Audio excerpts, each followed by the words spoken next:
Are you a gamer looking for something more than just playing? Introducing EliteDuels, the world's first skill-based daily fantasy esports platform that allows you to make your own fantasy esport team, cheer your favorite professional gamer, earn fantasy points, and win real cash. You can choose and enter a contest for games like Fortnite, CSGO, Rocket League, and Rainbow Six Siege. Simply enter a contest, select 5 players, one from each tier to fill out your fantasy team, and start cheering. Sounds amazing, right? Visit www.eliteduels.com and start drafting. Hey guys, welcome to today's show. Today we're going to do a little bit of an overview of the CSGO minor play-in. We'll recap a little bit of the CIS play-in and the minor. There's not really much to do with the Asian minor. Pretty much expected from what came out of there. And then, of course, the big topic of the weekend was the Fortnite World Cup, which was so cool. I know there's a lot of haters on Fortnite, but one thing that I guess we can start the discussion with, and one thing I'm hoping is that what we're seeing is esports is obviously a growing industry and it's becoming extremely popular. But with the rise of popularity in Fortnite and with the World Cup that they just put on and so many news outlets and so many people are covering, is just in general a good thing for all esports, right? Not just for Fortnite, but it's great for Rainbow. It's great for Counter-Strike, Rocket League, whatever. Like you have got Bugha, who's on the Tonight Show with Jimmy Fallon right the day after. And I saw a pretty interesting graphic with all of the major sport winners for solo tournaments with regards to tennis, golf, etc. Oh, yeah. So golf, obviously we all know Tiger Woods won the Masters. That was $2 million he won. Wimbledon was Djokovic. I think it was like 1.4 million or just under $2 million. And then at the very top is Bugha, 16 years old, wins the Fortnite World Cup, $3 million. Like that's how big. I don't think people are realizing how big this is getting and the potential of how big it can get. I mean, you already saw like Fortnite did hold the record for the largest prize pool, and it got beaten by Dota 2 in like a few weeks, right? So the sense of competition now is kind of rising. All the prize pools now for everyone. What other sport, professional sport, when they first started, 2 years within their inception, could fill out a 24,000 seat stadium and have over 2 million people watch it live and 7 million watch at some point? So they had 2 million concurrent viewers watch it, and then total 7 million viewers that had tuned in at some point to watch the Fortnite World Cup. Nothing. UFC? I mean, UFC couldn't do it. There's no way. The UFC were lucky. They were lucky to get 10,000 people to come to watch a fight, and maybe they get a couple 100,000. Even now, they don't get a million pay-per-view buys. They're lucky if they get 200,000, 300,000 for pay-per-view buys. I'm trying to think the youngest ones would be MLS, WNBA. They've been around for a very long time, and they still can't do it. MLS is, 25 years into it? Yeah. They're not even close. And just so everyone knows, that's Major League Soccer in North America. Yeah. Do you think there was a difference in mentality for, like, Tfue and, say, all of the other players? Like, he's pretty much, like, he's a cornerstone of the whole esports now. Like, he's, a big personality. He makes pretty unreal money as a streamer, as a YouTuber, and, his old FaZe contract that's gone now, but I think there's a difference with his play style compared to, say, like, Bugha, Zom, Skite, like, who, relatively unknown to a lot of people, haven't made, like, a huge amount of money, and that's why they came and played better than he did. It just felt like he was just scared to take fights or do anything. Maybe he was more just, like, chill than everyone else. Like, he was like, I made some... It's not as big as a deal as... He may not have put that much time into it. So he was guaranteed 50,000 by qualifying and going there. Obviously, everyone, you want to finish in that top 20. This is life-changing money for all these players.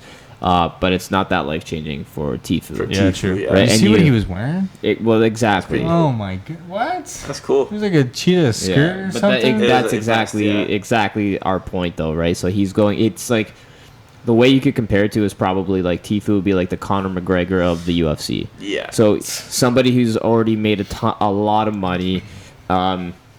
this event, like he probably came in extremely confident that he was just going to do what he could or perform like he normally would in a qualifier.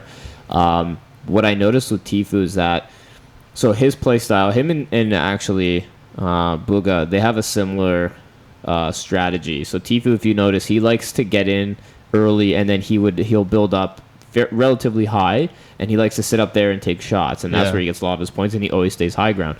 But what I noticed is that obviously there's so many players that wanted to go for high ground, never got it, and when he couldn't get it, he died a lot in box fights. Yeah. So he may not, and again, we don't know how much he was practicing and scrimming, etc. Yeah. But what we do know and what I see a lot are a lot of these players, they just 1v1 each other a lot in playground or in creative, and it's just not it's not applicable to the actual reality of what competitive Fortnite is. So you can be the best builder in the world. When you 1v1 people, like Clicks is the dominant 1v1 guy right now, right? But what we saw is that does not translate at all to what competitive Fortnite is. So that's great. You can build, but can you take your shots? Is your awareness good? Is your IQ good? Do you understand? Are you going to rotate early? Like we actually talked about this with Bugha and a lot of these players that performed well. Was that the very high importance they put on early rotations and worrying about the circle rather than kills. If you watch Bugha, he would make sure he rotated extremely early every single time and followed the circle, and getting kills was a secondary to him. Yeah. Right? But I think what separated Tfue from Bugha was Bugha wasn't afraid to take those fights, where it seemed like Tfue was. And then, like, if Bugha saw that he had the advantage or there was an opportunity that he could hop in and third party a quick kill, Bugha would do that, get the elim, where Tfue would be too scared to even consider that. Yeah, a lot of it's actually, I mean, we discussed the playstyle. Was there any surprises based off of what we thought was going to happen versus what actually happened? I wanted to say, like, because we were talking about Dubs quite a bit, because I wanted to pick Dubs because I thought he was going to go for those box fights and stuff, which he did for the first couple games. Obviously, he didn't do so well, but then you really started to see him come into his own when he started to, kind of use his brain instead of the box fighting technique. But what I was really surprised to see was King and how well King did, especially being a 13-year-old kid. I think he's going to be the next Bugha. He's definitely my MVP for the tournament. I thought he was absolutely incredible to watch. He wasn't afraid to take any fight with anyone. And I think the more tournaments that King goes into, competes with, it's going to help his IQ sense, and then he's going to be on that same level as Bugha. Give him 3 years. One thing I'll give King is he doesn't play like a lot of the other like very young people, like very young kids who are playing the game. Like everyone's young in that tournament, but compared, like he's like 13 to 16 is like big difference. Like it's only 3 years, but it's a big difference in your maturity and stuff. And I think that when you watch him play, he doesn't play like how other kids his age were, hyper aggressive and stuff. Like, he's got good awareness. He knew where people were. Like he was able to track people who were running around him. Was playing, more patiently, taking the right shots. He was playing smart too, and actually one of the cool ones was he threw a shockwave grenade up into the air and he hit him with a pistol. That was sick, right? Yeah, that was insane. That's kind of stuff that you don't see many people do. It's really cool. I think his play style threw a lot of players off. When players, because you saw a lot of people, like we said, they were going to disengage from fights if they felt like nothing was happening, and he just never. Yeah, King was not he was disengage. chasing down and making sure he would get that kill, or at least try to get the kill. Everyone says Ninja's, his stream is dead, or he's got a small following. They just don't understand it, right? Yeah. Twitch is a very simple, and just followers in general is very simple. We talk about this all the time. People are gonna watch you or follow you for one of two things. You're really good at the game, right? And they want to watch you play because you're extremely good. You're way above average, and they want to know how you've gotten that good, and they watch you to get better. Or you're entertaining. You're cool. Yeah. So you're Tim the Tap Man. You're Dr. Lupo. You're Dr. Disrespect. Right? If you're in between there, no one's gonna watch you. Yeah. So for Ninja, when Fortnite first was released, he was the number one player at the time that everyone was talking about. He was the best player, right? And I think only just because of his hours, though. He only played so much. But exactly. But so not only that, he put a lot of time into it. Sorry, he put a lot of time into it. A lot of people started watching him because Fortnite was blowing up, and they wanted to say, okay, who can I follow? Who do I see? Okay, so at this time, we all know Ninja's the best player. We think Ninja's the best player. I'm going to follow him. I'm going to subscribe to him, etc. And he had over 200,000 subs, right? Yeah. Then he kind of he went through this transition of moving houses. He started to grow his personal brand in Ninja. He started to do business deals, put a little bit less hours. And what happened was then other players who were playing more caught up. They put more time into it. They got better and found other ways of being better. And then slowly but surely, those people who were following Ninja or subscribed to Ninja, they went to a Tfue, or they went to a Mr. Savage or a Benji Fish, or other someone players who's playing every day. Exactly. And again, there's nothing against that. Ninja, he probably in the long run made the smarter decision to go ahead and make those business deals for himself, right? Yeah. But with that, you have to sacrifice time, and that time that was sacrificed was Fortnite.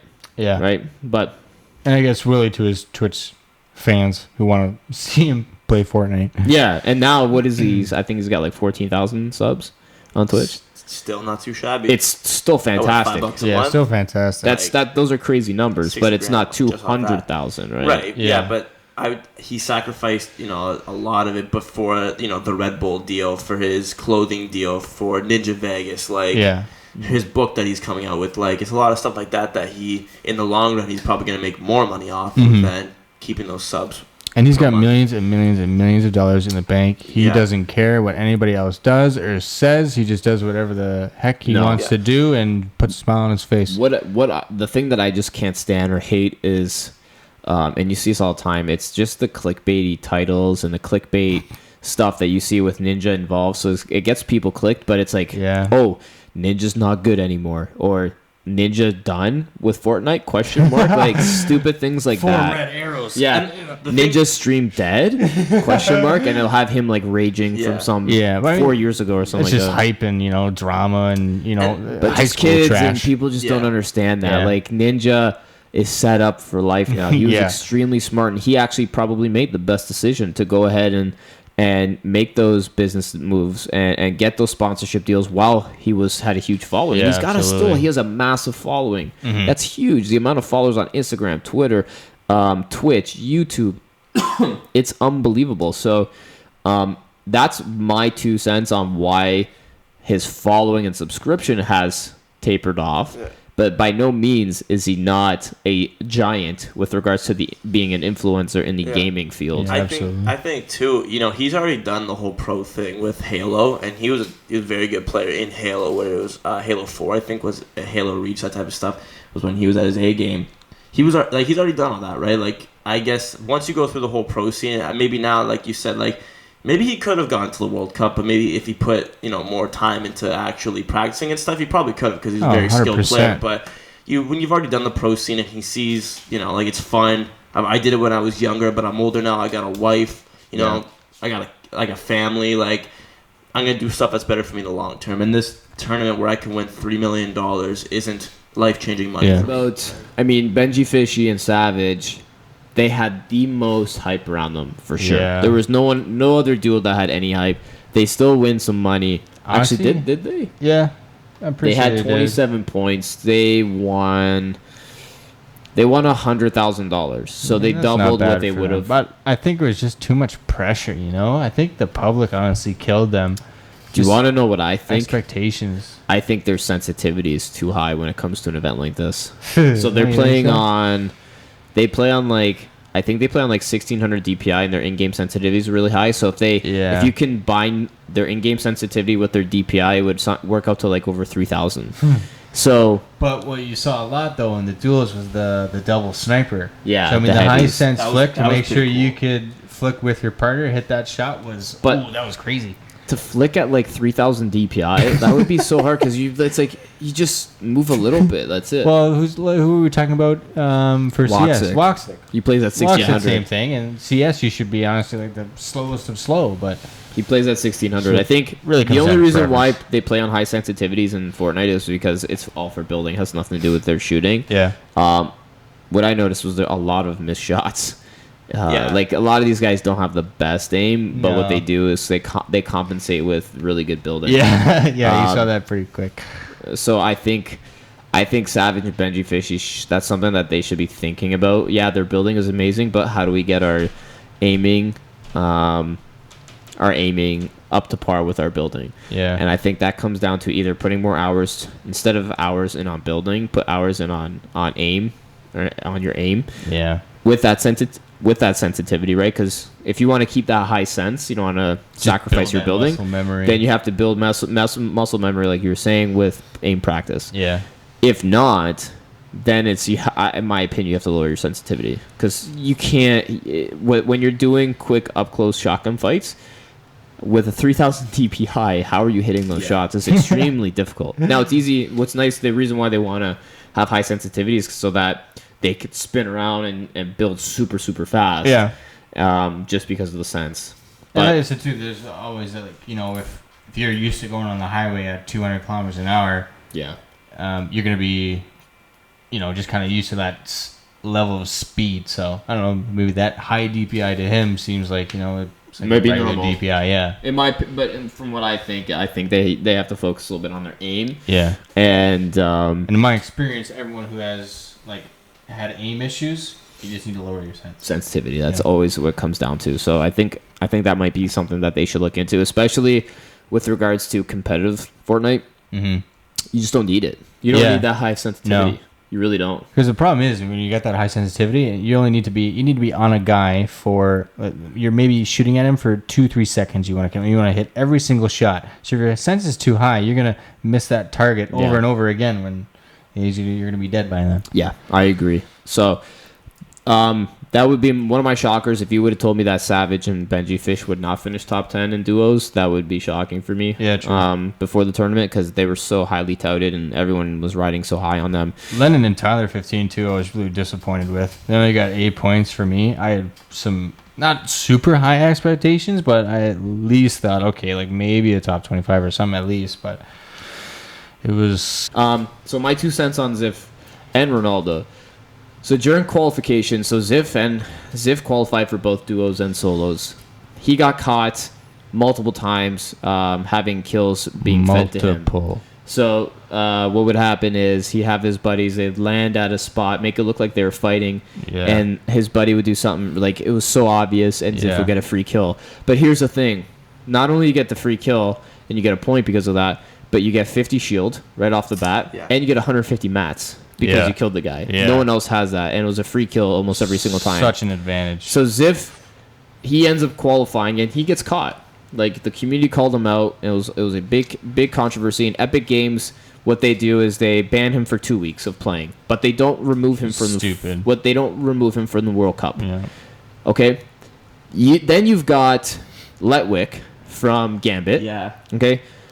He does not cheat, nothing. Now, he apparently took a peek and screen looked at his partner, got caught, and was told immediately to stop. And apparently he had the forfeit his prize winnings too, $50,000. I heard that's the case. Oh my god! So, really? Yep. If you look at the video, he gets caught. They tell him to stop playing. You see him immediately stops playing, hands off his keyboard, and they ask him to leave. And apparently he had to forfeit his prize money. Wow! And you guys let Xiff play the entire freaking tournament. Yeah, I am not. Look, I'm not an Epic employee, but if that was me, 100%, I don't believe Xiff should have been able to play in this tournament. 100%. I believe not only should he definitely should have received a lot larger ban, but Xiff took home $100,000 this weekend. You're a cheater, ban for life. You're not allowed to play the game anymore. Especially when you're getting kills. You're affecting everybody else's play who plays the game, and it's now unfair for everybody else. And you affect the entire integrity of the game. Yeah, eSports as a whole. And now you affect, because Epic wants to allow anyone to play and try to qualify. Yeah. And that has to be done only through online qualifiers. And now what that does is put a huge controversy and potentially allow Epic not to do that anymore, because you have idiots like this that feed kills and really hurt the overall image and integrity of esports. And imagine you're a 10-year-old kid, you're watching King play whatever in the Fortnite thing, you're like, oh yeah, awesome, and I can't wait to play. And there's going to be cheaters when you're doing the qualifier. So then it's a bad look. So it's a terrible look. So you've got this guy who gets caught cheating, and not only is that, but he does it and it affects the game and the outcome. He gets 150 mats, he gets the siphon right off the bat, and he gets points, free points. Say he does it every single game, that's 10 points extra that he gets, okay? Yeah. So he sets himself perfect to start off every game that he's going to have shield, and he's going to get mats. he gets a 2-week ban, but he's still allowed to go and Yeah. compete. You cheated really bad and affected everybody else's game? Yeah, so he gets a slap on the wrist. Letwick peeks at his partner. Not even someone No, else. no, it was somebody else. Oh, If somebody your partner, else, right. you're allowed to look. But it was in the solos event. He peeked over his shoulder, screen looked, gets kicked out and stopped immediately. There's needs to be more consistency and stuff like this. Harsh way. If that's the case, if that's what you're gonna do to Letwick, there's got to be a way more harsher ban on Xiff. I'm Because sorry, just for me, from a personal standpoint, like I'll never pick him fantasy. I'll never watch him online. Just like I don't have any. no, room and for just that. to note too, Xiff, he's Canadian and from Toronto too, so it's a terrible look. Never did should bad, do eh? that. And anyone who's watching or listening and doing anything, nothing ever good comes out of that stuff. You will get Nothing. caught if you're gonna try to take Yeah. advantage or cheat. You will get caught. I don't know of And any. no one will like you. Like No. you just as soon as he was out, like Done. the People whole are crowd happy. booed. Even the casters, like, oh, they just killed the bot. Wouldn't even say his name, and that's exactly Is what it- he deserves. Is it really worth it in the end? Do it. Whatever you do it on your own terms and make sure you do it to your best of your capabilities. Don't cheat. Yeah. Do not cheat. You do not need to you do not have to go and stoop down to those levels and cheat. You want to get better at the game? Practice, And- play the game, have fun. Honestly, yeah, like that money he won, it's staying now. Like it's not the same as the other guys who won money. Like it just doesn't feel the same. As well, yeah, like he's never gonna be able to build up a big following now, just because there's such a big. Well, what's scary is people are saying his name because he's the cheater and all that stuff, Yeah. and he may get some insight because of that. He still won $100,000. Yeah. Yeah, I think his money should be taken away. I don't think he should have ever. Been He in should the have never Fortnite. been there. He Yeah. should have never been at this event, especially in the solos. I can Yeah. give him the duos because they qualified. I don't know. There were some videos that came out that may have been some kill feeding in duos, but it was hard to tell. But the solos was very obvious. He shouldn't have been allowed to play at the solos. Yeah. And what happened was there was probably some guy who busted his ass and tried very hard to Exactly. qualify and didn't. That Yeah. spot was taken because of Xiff. Yeah, that's what really pisses me off. Exactly. And Because that money's taken from that guy. Yeah. And, Some that starry-eyed experience. kid who actually really loves Fortnite, loves the game, loves the thrill of competition, just got dumped on because of this guy who just decided to be a wanker. Anyways, guys, thank you very much for tuning in and listening to today's show. Be sure to check us out on all social media platforms. Give us a follow and give us a thumbs up on this video if you liked it. And make sure you tell your friends about the podcast. Stay tuned. We will be doing another one shortly with regards to R6, probably early next week. Sweet. Anyways, guys, take care. Peace.